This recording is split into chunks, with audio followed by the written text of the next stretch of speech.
Hello दोस्तों, कैसे हो आप सभी। स्वागत है आपका इस यूट्यूब चैनल पर। आज की क्लास में हम लोग करने वाले हैं चौथा प्रैक्टिस सेट। और पहले करेंगे ऑब्जेक्टिव, फिर करेंगे थ्योरिकल क्वेश्चन। तो लिख देंगे ऑब्जेक्टिव।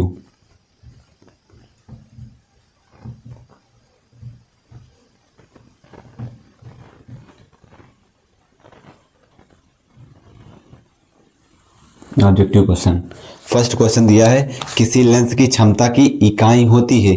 चार ऑप्शन दिए हैं। तो लेंस की क्षमता क्या होती है? P बराबर होता है 1/f के। P बराबर होता है 1/f के। यदि फोकस दूरी मीटर में हो, अगर फोकस दूरी मीटर में है तो 1/f, अगर सेंटीमीटर में है तो 100/f रखते हैं, तब फोकस दूरी सेंटीमीटर में होती है। अब इसमें मात्रा देखेंगे, मात्रा क्या बनेगा? प्रति मीटर।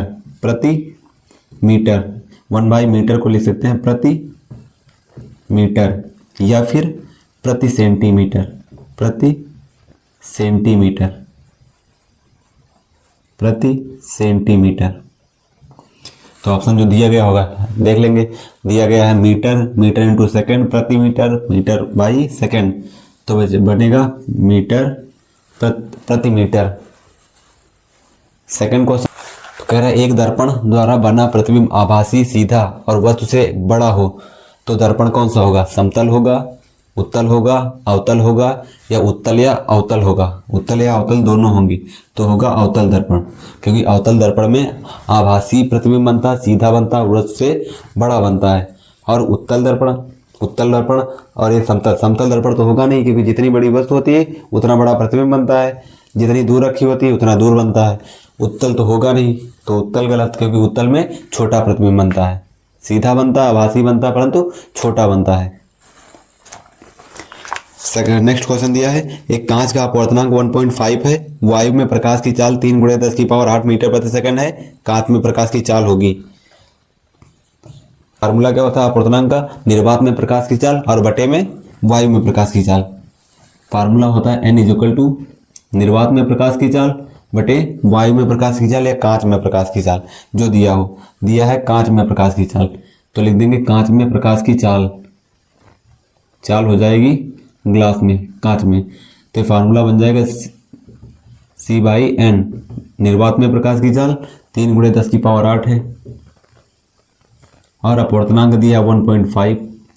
दशमलव हटाएंगे 0 आएगा, 5 दूनी 15 दूना 30, 2 × 10⁸, 2 × 10⁸, ये ऑप्शन सही, 2 × 10⁸ मीटर प्रति सेकंड।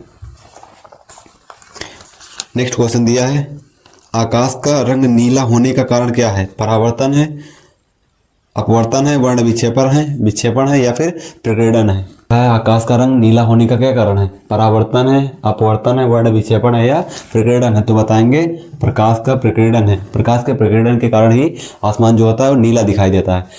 भूतल से आसमान नीला दिखाई देता है, और जहां पर वायु ना हो, चंद्रमा से देखने पर आसमान काला दिखाई देता है। तो देखेंगे, लिखा है H बराबर होता है I² R × T के। एक कांस्टेंट है, ये फिक्स है। बहने वाली धारा आधी कर दी जाए, तो अगर धारा आधी करोगे तो इसका वर्ग होगा 1/4, तो मतलब प्रतिरोध कितना हो जाएगा, मतलब उष्मा कितनी उष्मा उत्पन्न हो जाएगी? तो बताएंगे 1/4 उत्पन्न होगी। कितनी? तो 1/4। नेक्स्ट क्वेश्चन लिखेंगे। नेक्स्ट क्वेश्चन है, किसी एक समान चुंबकीय क्षेत्र में धारावाही चालक पर लगने वाले चुंबकीय बल का परिमाण निर्भर करता है। किस पर निर्भर करता है? वैद्युत धारा पर, वैद्युत धारा की दिशा पर, या चालक की लंबाई पर, या चुंबकीय क्षेत्र की तीव्रता पर?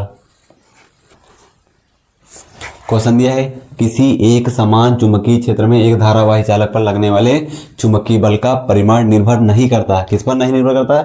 देखो, वैद्युत धारा पर निर्भर करता है, वैद्युत धारा के चुंबकीय क्षेत्र की तीव्रता पर निर्भर करता है, चालक की लंबाई पर, परंतु वैद्युत धारा की दिशा पर निर्भर नहीं करता है। नेक्स्ट क्वेश्चन है, लघुपतन के समय वैद्युत परिपथ में धारा का मान हो जाता है, क्या होता है? कम होता है, अधिक होता है, या परिवर्तन नहीं होता है, लगातार परिवर्तित होता रहता है। तो 7 नंबर क्वेश्चन है, लिखा है लघुपतन के समय परिपथ में जो धारा है का मान कम रहता है, या अधिक रहता है या परिवर्तित होता रहता है या नहीं परिवर्तित होता है। तो क्या बताएंगे कि बहुत अधिक होता है। लघुपतन के समय धारा का जो मान होता है बहुत अधिक हो जाता है।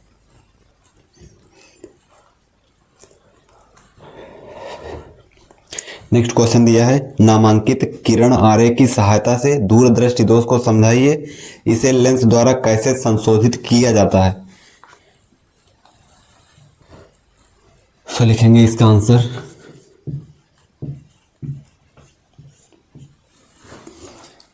दूरदृष्टि दोष, हेडिंग डालेंगे दूरदृष्टि दोष।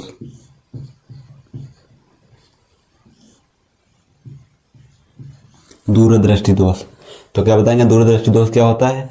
बताएंगे दूरदृष्टि दोष नेत्र का वह दोष है जिसमें दूर की वस्तुएं तो स्पष्ट दिखाई देती हैं परंतु पास की वस्तुएं अस्पष्ट दिखाई देती हैं, दूरदृष्टि दोष कहलाता है।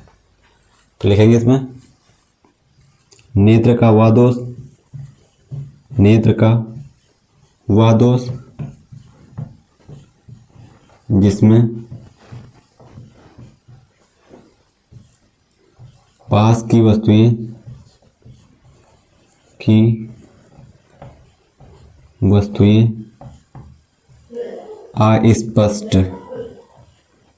अस्पष्ट परंतु दूर की वस्तुएं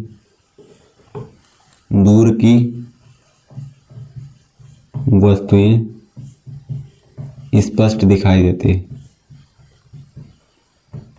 स्पष्ट दिखाई देती हैं,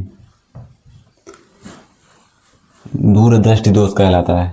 इसी को दूरदृष्टि दोष कहते हैं। इसे दूरदृष्टि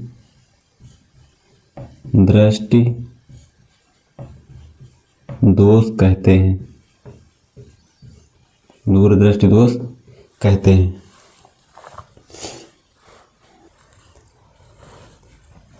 इसमें मान लेंगे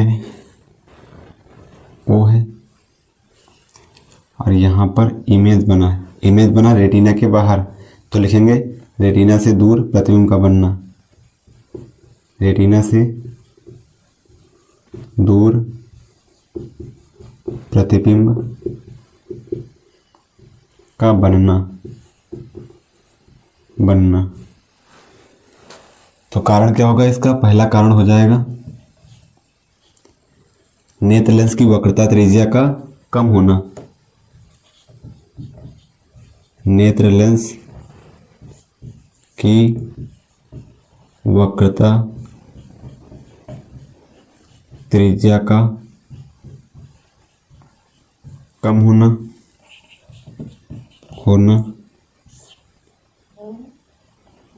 तथा फोकस दूरी का बढ़ जाना, फोकस दूरी का बढ़ जाना। दूसरा गोलक के व्यास का, गोलक के व्यास लिख देंगे, गोलक के आकार में कमी, गोलक के आकार में कमी।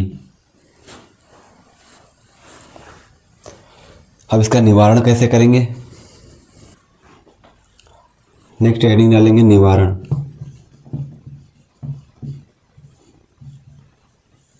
निवारण इसका बनाएंगे फिगर, तो इसका फिगर बन गया और यहाँ लिख देंगे रेटिना पर प्रतिबिंब का बनना, रेटिना पर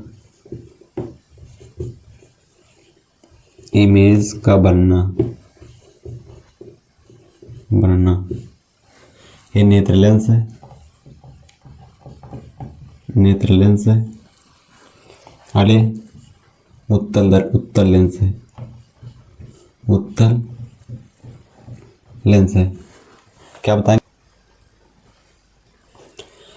तो क्या लिखेंगे इसमें, बताएंगे इसमें इस दोष को दूर करने के लिए उचित दूरी वाले उत्तल लेंस का प्रयोग किया जाता है। इसमें पास रखी वस्तु से आने वाली प्रकाश की किरणें दूर बिंदु से आती हुई प्रतीत होती हैं। लेंस से अपवर्तन के पश्चात रेटिना पर मिलती है। लेंस से अपवर्तन के पश्चात रेटिना पर मिलती है। इस प्रकार इस दोष का निवारण हो जाता है। तो लिखेंगे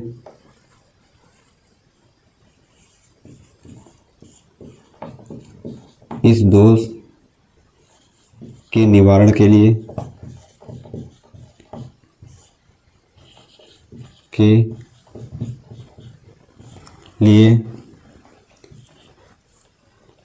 उत्तल लेंस का उपयोग किया जाता है। उत्तल लेंस का उपयोग किया जाता है। उपयोग किया जाता है। इसमें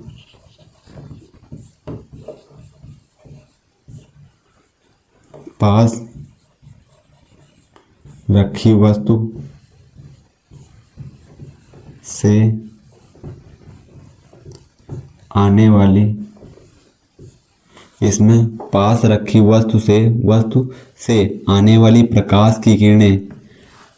आने वाली प्रकाश की किरणें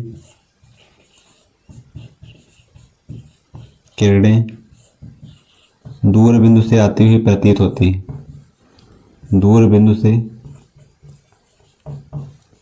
आती हुई प्रतीत होती है। आती हुई प्रतीत होती है। दूर बिंदु से आती हुई प्रतीत होती है। नेत्र लेंस से अपवर्तन के पश्चात नेत्र लेंस से अपवर्तन के पश्चात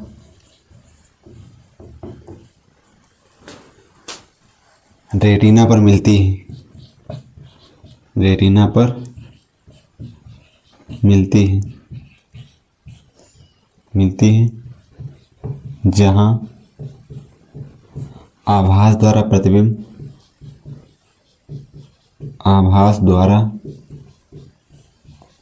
प्रतिबिंब स्पष्ट दिखाई देता है। स्पष्ट दिखाई देता है।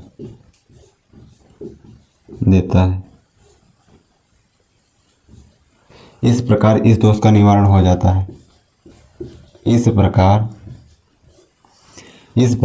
इस दोष का निवारण हो जाता है। इस दोष का निवारण हो जाता है। इस प्रकार इस दोष का निवारण हो जाता है। नेक्स्ट क्वेश्चन दिया है पहले का खा नंबर। एक गोली दर्पण 16 सेंटीमीटर दूरी पर रखी वस्तु का आभासी प्रतिबिंब दर्पण के पीछे 12 सेंटीमीटर दूरी पर बनता है। प्रतिबिंब का आवर्धन और दर्पण का प्रकार बताओ। दर्पण जिसकी जो 16 सेंटीमीटर दूरी पर रखी वस्तु का आभासी प्रतिबिंब दर्पण के पीछे बनाता है, वो भी 12 सेंटीमीटर दूरी पर। तो ये दिया है वस्तु का मान, U का मान दिया है 16 सेंटीमीटर और दिया है प्रतिबिंब दर्पण के पीछे 12 सेंटीमीटर दूरी पर बनाता है। V का मान दिया है 12 सेंटीमीटर। तो इसमें U का मान निगेटिव होगा। देखिए आवर्धन के सूत्र से लिखेंगे आवर्धन M बराबर -V/U होता है। तो -V मान दिया है 12 और U का मान दिया है 16। काटेंगे तो आ जाएगा 4 तियाँ 12, 4 तियाँ 12, 4 चौक 16 प्लस माइनस 3/4 सेंटीमीटर। काटेंगे तो आएगा 4 सते 28, 4 सते 28, 0.28 तो 30, 4 पंचे 20, 0.75 सेंटीमीटर।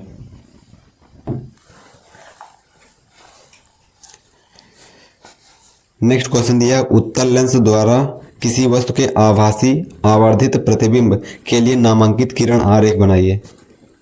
दूसरे का खा तो इसका बनाएंगे फिगर।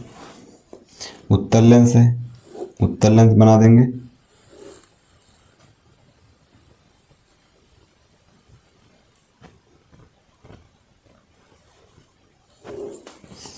है मुख्य अक्ष है, और ये है 2F1, 2F1, ये है F1 और ये है F2, F2 और इधर लिखा है 2F2, 2F2। कह रहा उत्तल लेंस से किसी वस्तु का आभासी प्रतिबिंब बनाने के लिए, तो कहाँ रखेंगे वस्तु? रखेंगे फोकस और प्रकाशीय केंद्र के बीच। एक प्रकाश की किरण प्रकाशीय केंद्र से जाएगी और दूसरी प्रकाश की किरण फोकस से। इन किरणों को पीछे बढ़ाएंगे,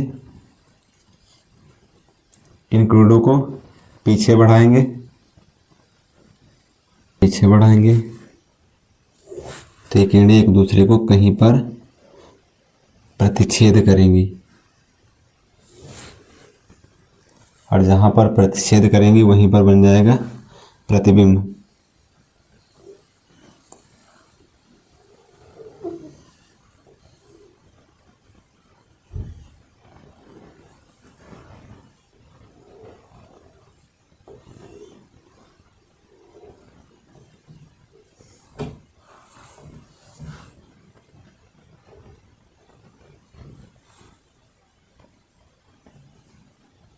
A1 B1, ये वस्तु रखी थी AB, ये फिगर बन जाएगा। कैसा बनेगा? तो आवर्धित प्रतिबिंब बनेगा, आभासी और आवर्धित प्रतिबिंब बनेगा।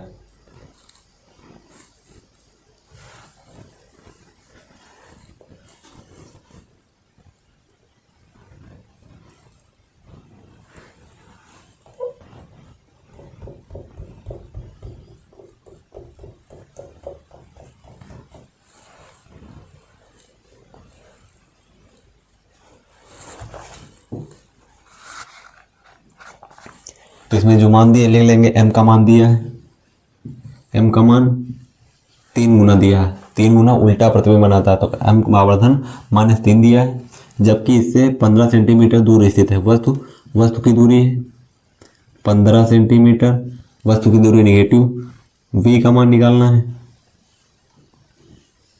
और f का मान निकालना है। तो लिखेंगे चूंकि m बराबर होता है v बाई u के, v का मान रखेंगे, m का मान -3, v का मान निकालना है, u का मान -15,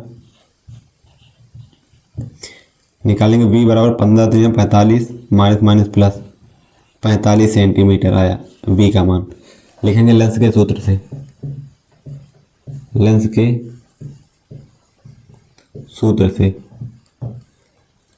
लेंस का सूत्र 1/f = 1/v माइनस का 1/u होता है। तो 1/f इसी का मान निकालना है, 1/v दिया गया है, v का मान 45 है, माइनस 15 दिया है, तो माइनस हो जाएगा प्लस 1/15, 3 से गुणा कर देंगे, हर बराबर हो जाएगा, हर को एक बार लिख लेंगे और ऊपर वाली संख्याओं को जोड़ देंगे, हुआ 4/45।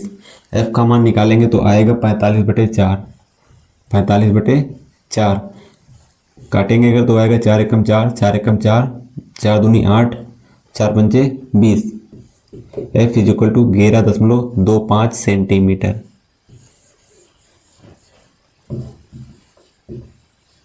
यही निकालना था।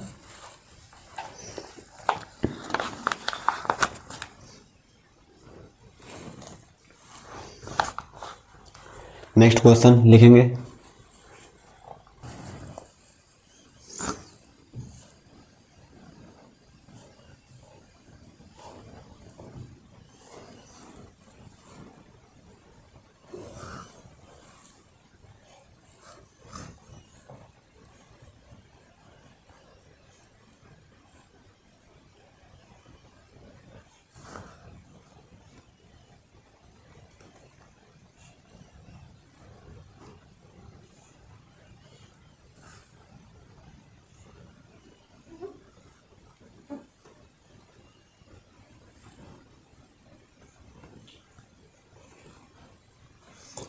ये मीटर है ये 8 वोल्ट सेल दिया गया है, 8 वोल्ट है।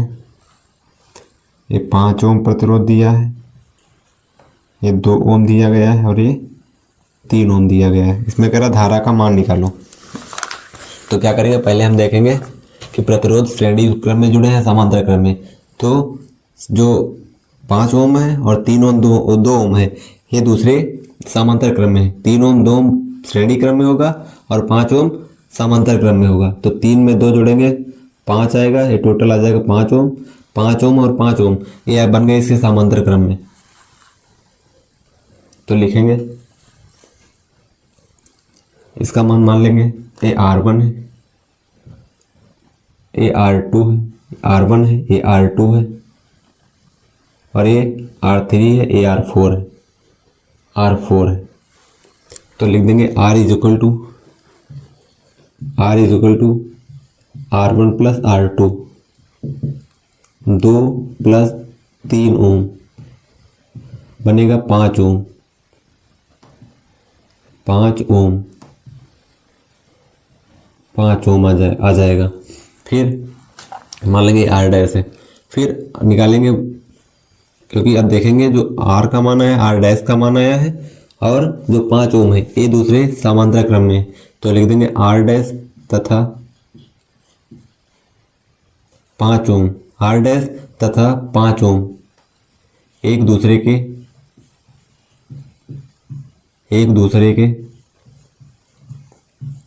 समांतर क्रम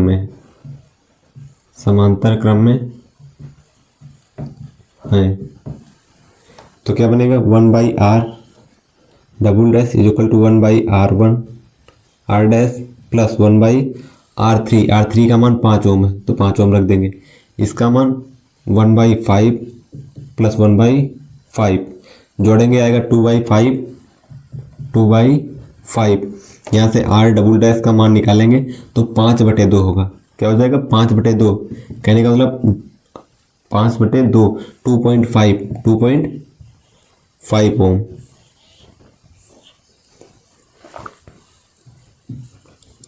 अब हमको निकालना है टोटल प्रतिरोध। तो R का मान क्या आएगा, R dash plus R double dash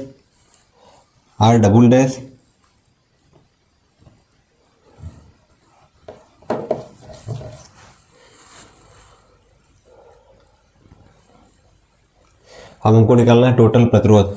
तो लिख देंगे R is equal to R double dash और प्लस R4, जो ये टोटल प्रतिरोध और ये वाला प्रतिरोध, इन दोनों क्या बन जाएंगे, श्रेणी क्रम में बन जाएंगे। तो लिख देंगे इसका आया 2.5 और इसका 1.5 मिलाएंगे तो आएगा 4 ओम, 4 ओम आया। टोटल प्रतिरोध आ गया 4 ओम। टोटल प्रतिरोध है 4 ओम। आगे कहा गया कि धारा निकालो, तो लिखेंगे ओम के नियम से, ओम के नियम से V बराबर IR होता है। I बराबर हो जाएगा V/R की। V का मान 8 वोल्ट दिया है और रेजिस्टेंस आया 4, काटेंगे तो आएगा 2 एम्पियर।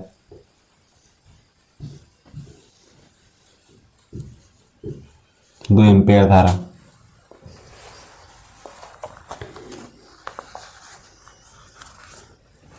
आंसर क्या होगा कि वैद्युत बल्बों में तंतुओं के निर्माण में प्राय टंगस्टन का प्रयोग क्यों किया जाता है। टंगस्टन जो धातु होती है ये इसका गलनांक बहुत ही उच्च होता है, इसी कारण वैद्युत बल्बों में तंतुओं के निर्माण में टंगस्टन का प्रयोग किया जाता है। और बल्ब में अगर पूछा है कौन सी गैस भरी जाती है तो आर्गन या नाइट्रोजन गैस भरी जाती है। तो लिखेंगे वैद्युत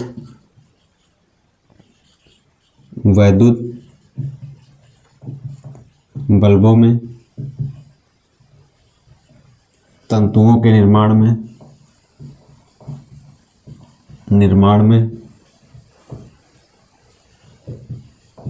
प्रायः टंगस्टन का प्रयोग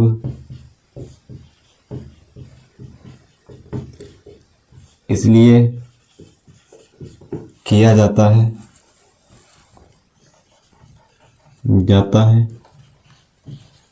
क्योंकि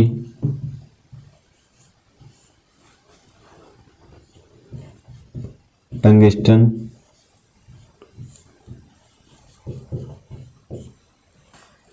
क्योंकि टंगस्टन धातु के बने फिलामेंट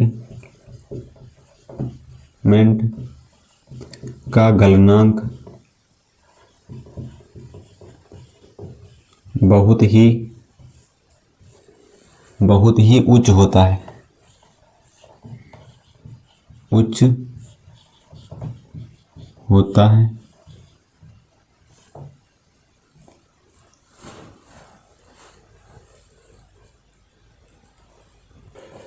जब बल्ब में धारा प्रवाहित की जाती है तो फिलामेंट का ताप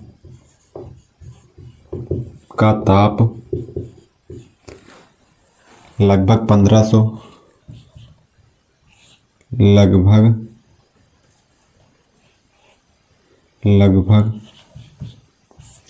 1500 डिग्री सेल्सियस से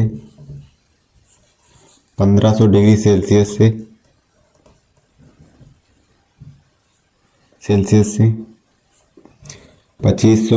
डिग्री सेल्सियस के मध्य हो जाता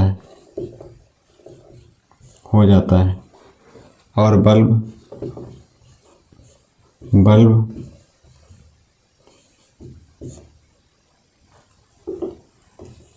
तप्त होकर प्रकाश देने लगता है।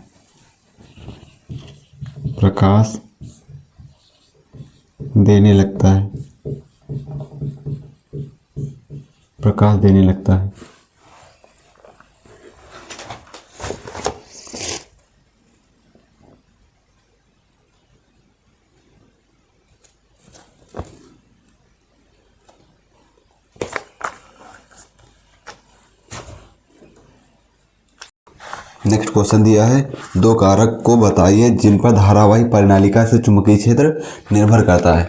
तो नेक्स्ट क्वेश्चन लिखेंगे क्वेश्चन नंबर 4।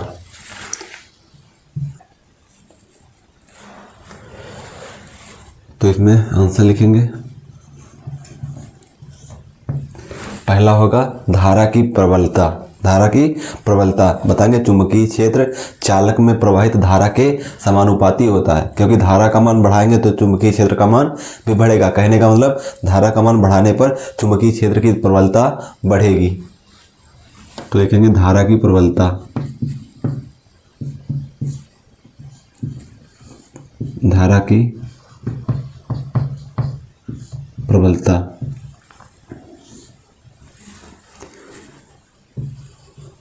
चुंबकीय क्षेत्र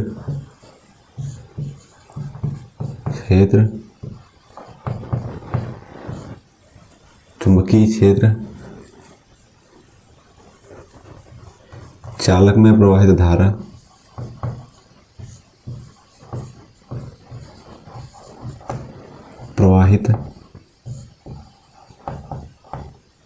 धारा के समानुपाती होता है।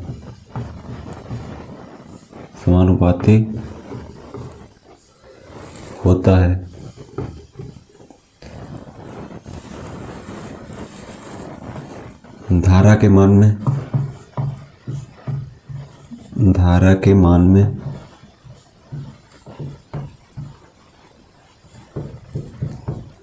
लगातार परिवर्तन करते रहने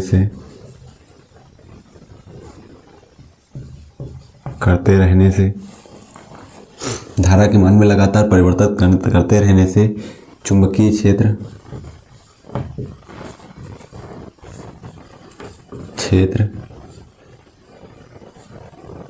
की प्रबलता का मान बढ़ता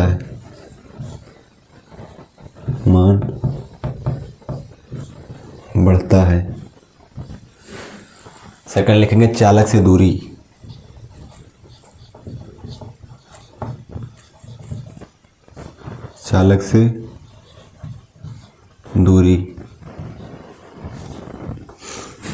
सेकंड लिखेंगे चालक से दूरी, देंगे चुंबकीय क्षेत्र, चुंबकीय क्षेत्र चालक से, चालक के दूरी से, चालक के दूरी से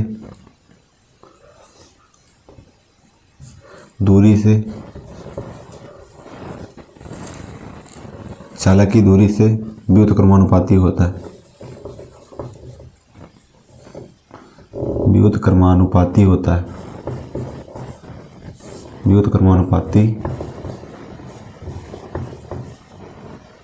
व्युत्क्रमानुपाती होता है।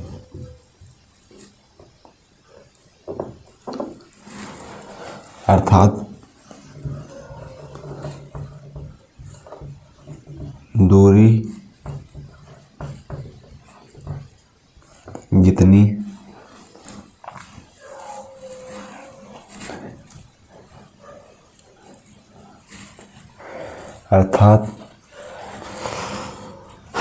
जितनी अधिक होगी, चुंबकीय क्षेत्र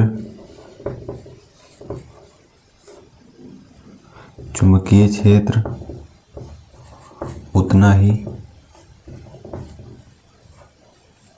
चुंबकीय क्षेत्र का मान उतना ही कम होगा, चुंबकीय क्षेत्र का मान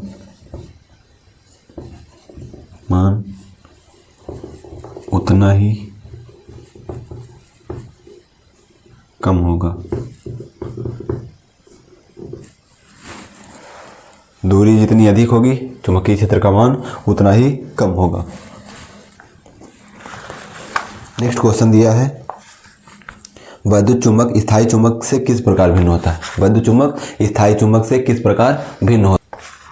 नेक्स्ट क्वेश्चन लिखेंगे चौथे का खा, 4 का खा। तो बताएंगे वैद्युत चुंबक में धारा प्रवाहित करने के कारण चुंबकीय क्षेत्र उत्पन्न होता है, लेकिन स्थायी चुंबक में बिना किसी बाह्य ऊर्जा के या बाहरी ऊर्जा के इस चुंबकीय क्षेत्र उत्पन्न हो जाता है।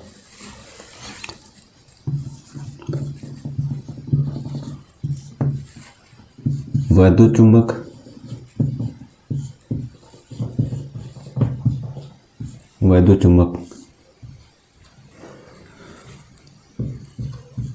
धारा प्रवाहित होने पर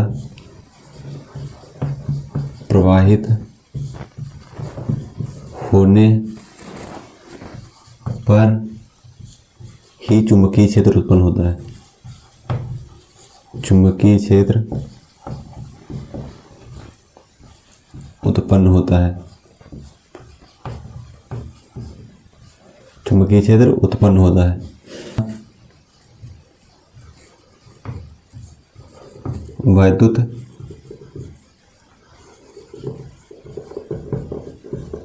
चुंबकों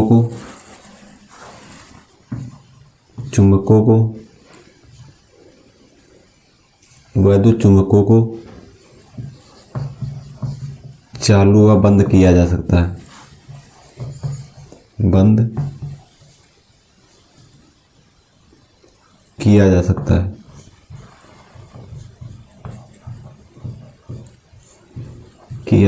है, फिर लिखेंगे स्थायी चुंबक।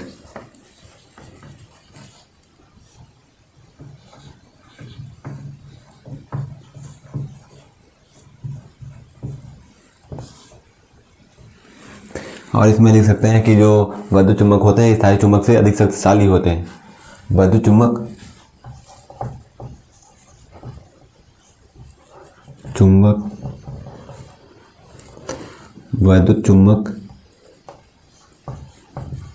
स्थायी चुंबक से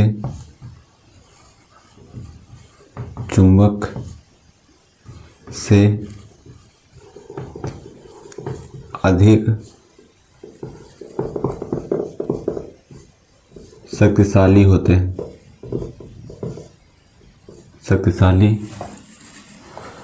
हैं, वैद्युत चुम्बक जो होते हैं स्थायी चुम्बक से अधिक शक्तिशाली होते हैं। स्थायी चुम्बक में लिखेंगे इन्हें बिना किसी बाह्य ऊर्जा के चुंबकीय क्षेत्र उत्पन्न कर सकते हैं। मतलब ये जो होते हैं ये बिना किसी बाह्य ऊर्जा के चुंबकीय क्षेत्र उत्पन्न कर सकते हैं। बिना किसी बाह्य ऊर्जा के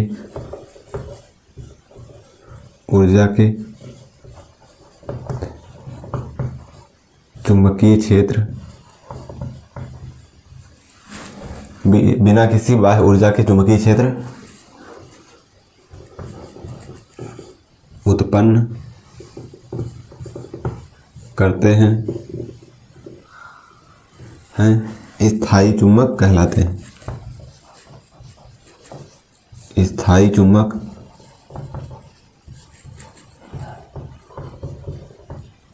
कहलाते हैं।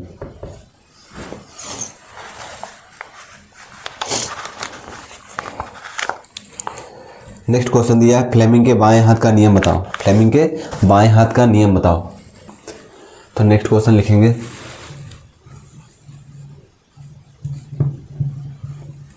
क्वेश्चन नंबर 4 का ग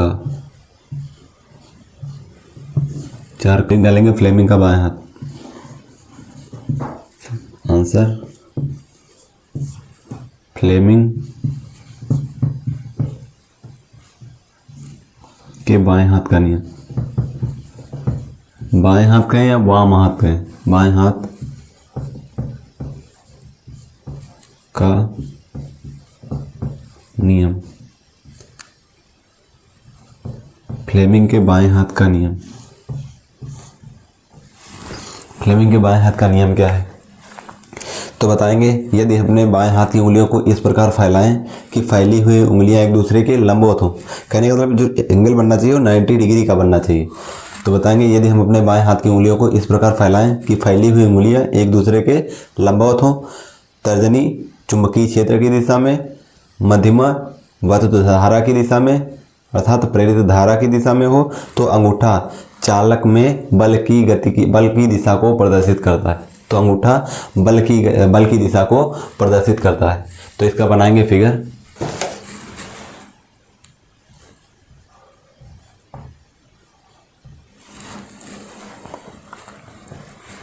तो इसमें बताएंगे यदि हम अपने बाएं हाथ की उंगलियों को इस प्रकार फैलाएं कि फैली हुई उंगलियां एक दूसरे के लंबवत हों, जो मध्यमा है वो प्रेरित धारा की दिशा में है और जो तर्जनी चुंबकीय क्षेत्र की दिशा में, अंगूठा बल की दिशा को प्रदर्शित करता है।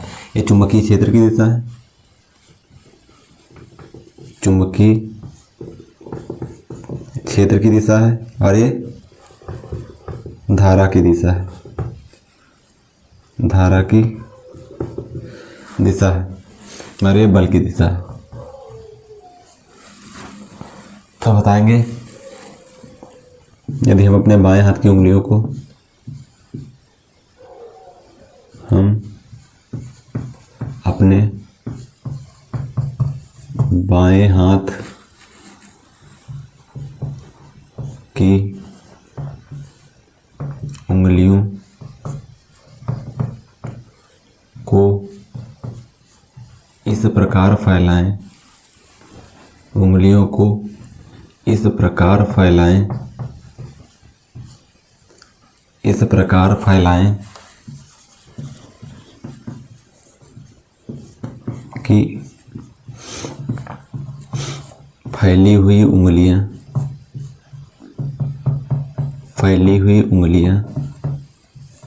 एक दूसरे के लंबवत हों, एक दूसरे के लंबवत हों, फैली हुई उंगलियां एक दूसरे के लंबवत हों अर्थात उनके बीच बना कोण 90 अंश हो, बीच बना कोण 90 डिग्री हो। तो बताएंगे जो मध्यमा है प्रेरित धारा की दिशा में और तर्जनी चुंबकीय क्षेत्र की दिशा में, तर्जनी चुंबकीय क्षेत्र की दिशा में क्षेत्र की चुंबकीय क्षेत्र की दिशा में, मध्यमा चुंबकीय क्षेत्र की दिशा में, चुंबकीय क्षेत्र की दिशा में हो जाएगी तर्जनी, फिर लिखेंगे मध्यमा तथा मध्यमा प्रेरित धारा की दिशा में, धारा की दिशा में हो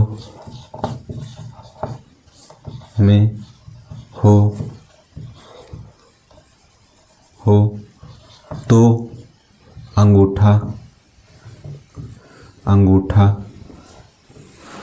अंगूठा बल की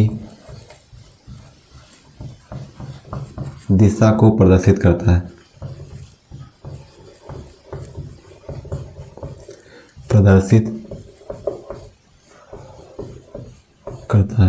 तो अंगूठा बल की दिशा को प्रदर्शित करता है। फ्लेमिंग के बाएं हाथ का नियम कहलाता है। फ्लेमिंग के बाएं हाथ का नियम कहलाता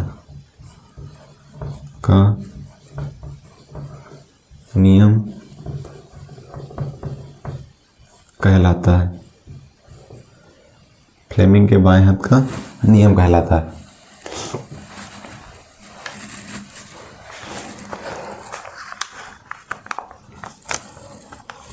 नेक्स्ट क्वेश्चन दिया है अथवा में चौथे का नंबर, घरेलू वैद्युत परिपथ में फ्यूज का महत्व क्या है। तो घरेलू वैद्युत परिपथ में फ्यूज का क्या महत्व है, तो बताए थे कि घरेलू वैद्युत परिपथ में फ्यूज इसलिए लगाया जाता है क्योंकि जो उपकरण होते हैं वे जलने ना पाए, तो उपकरणों को जलने से बचाने के लिए घरों में फ्यूज का उपयोग किया जाता है। अथवा में क्वेश्चन है, अथवा में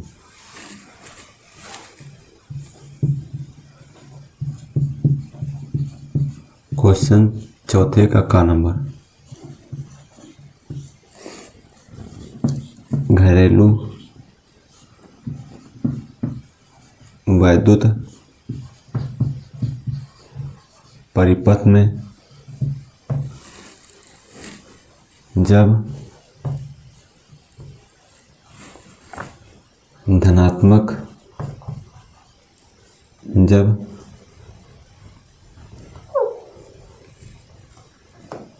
धनात्मक सिरा तथा ऋणात्मक सिरा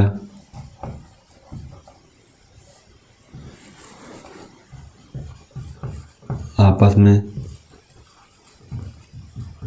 मिलते हैं तो लघुपतन होने की संभावना रहती है, तो लघुपतन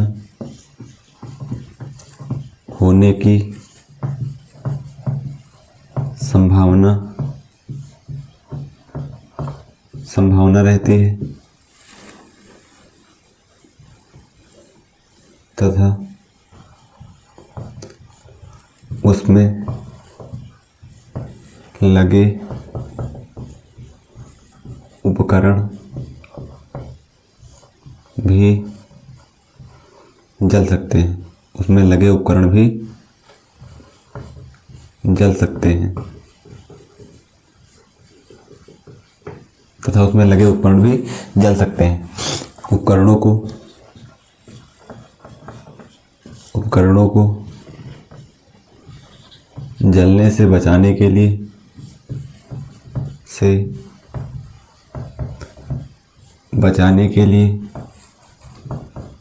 उपकरणों को जलने से बचाने के लिए वैद्युत परिपथ में फ्यूज का उपयोग किया जाता है। वैद्युत परिपथ में फ्यूज का उपयोग किया जाता है। फ्यूज का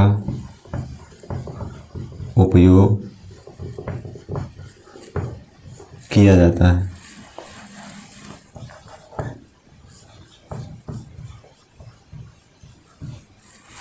किया जाता है।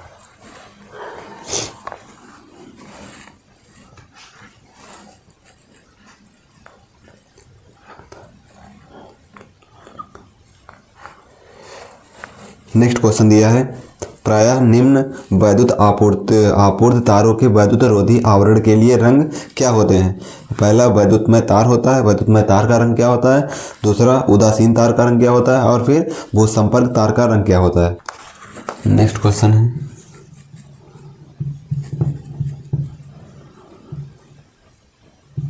चौथे का खा क्या दिया है, वैद्युतमय तार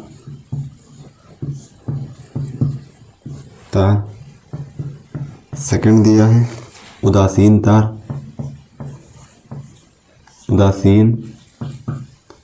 तार और तीसरा दिया है भूसंपर्क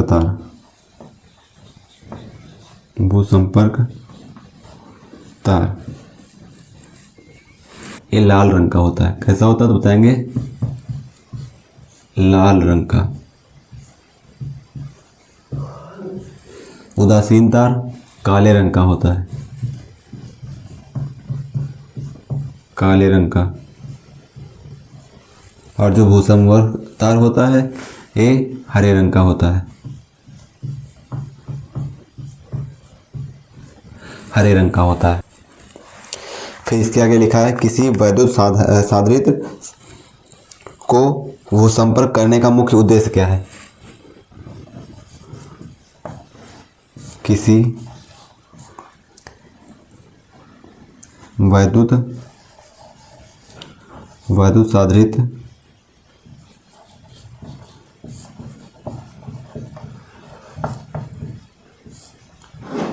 को भूसंपर्क करने का मुख्य उद्देश्य क्या है। संपर्क करने का मुख्य उद्देश्य क्या है। उद्देश्य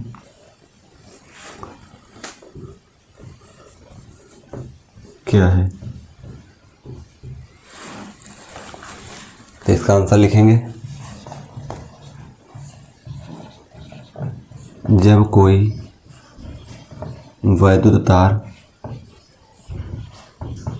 वैद्युत प्रवाहित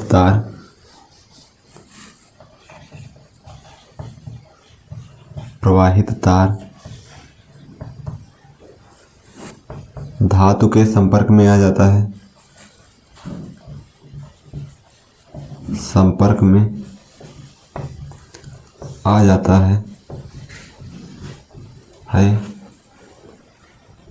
तो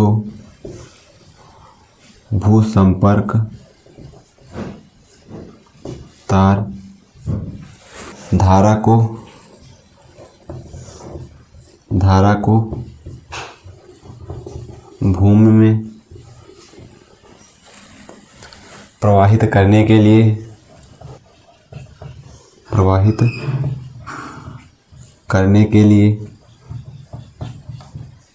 धारा को भूमि में प्रवाहित करने के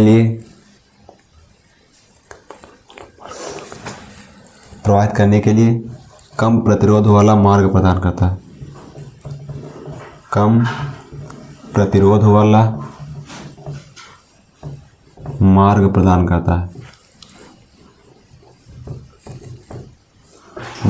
करता है।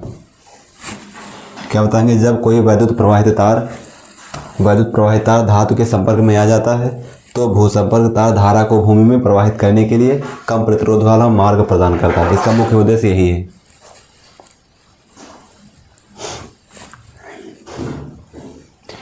आज के लिए बस इतना ही, मिलते हैं फिर नेक्स्ट क्लास में नेक्स्ट प्रैक्टिस सेट के साथ।